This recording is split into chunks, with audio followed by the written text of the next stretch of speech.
Hi there, I'm Amber with Mount Airy Branch Library, and today I'm going to talk about nature and parks in our area that you might not know about. It's time to get excited about getting outside. We'll also do a fun and easy craft at the end. Parks, like libraries, are public spaces that are free to use.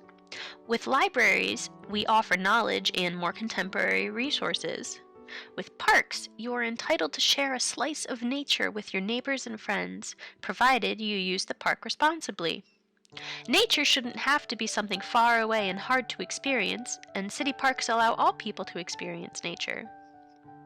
I'm a big fan of hiking and spending time outside.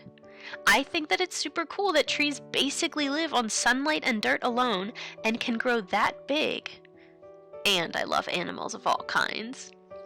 I find that being in nature relaxes me, while also inspiring me to think bigger and expanding my worldview outside of my own thoughts.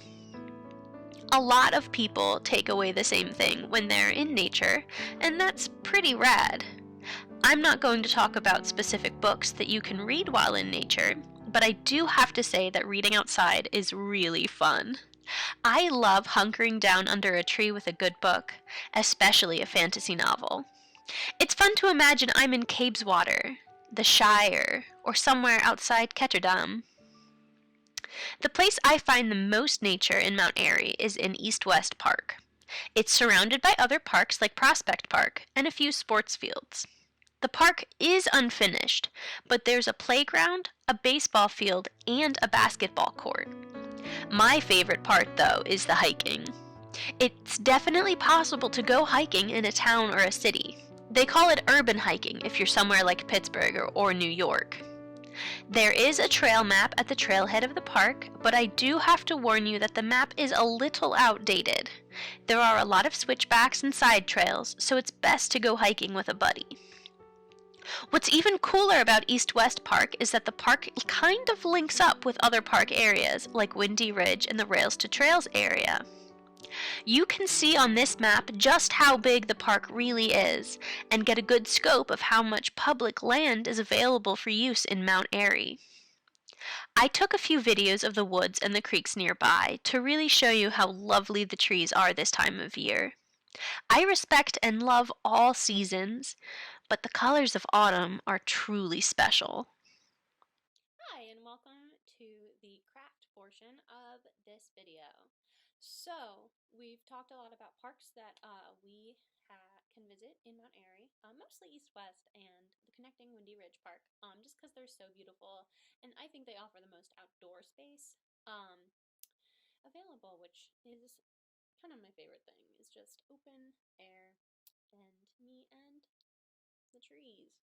Um, so we're gonna do a craft based on stuff that we've actually found outside in nature.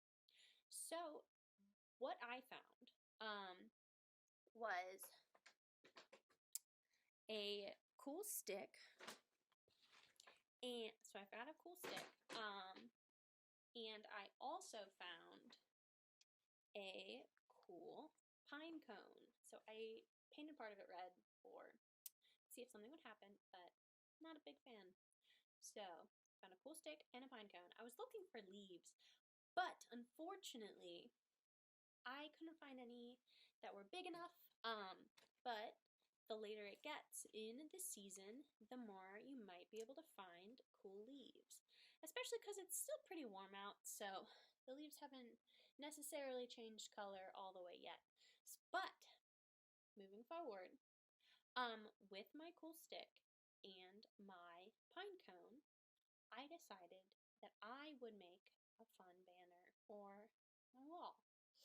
So I took the stick and I actually hot glued a piece of felt to it. Um, and then I hot glued the pine cone to part of it as well as kind of a cool decoration. Now, you don't necessarily have to use hot glue.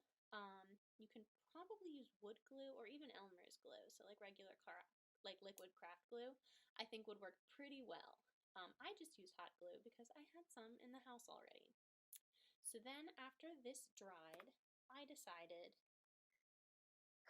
to figure out what I wanted to do with the felt piece. So you also don't have to use felt. You can 100% use paper, or even like cardstock or what have you.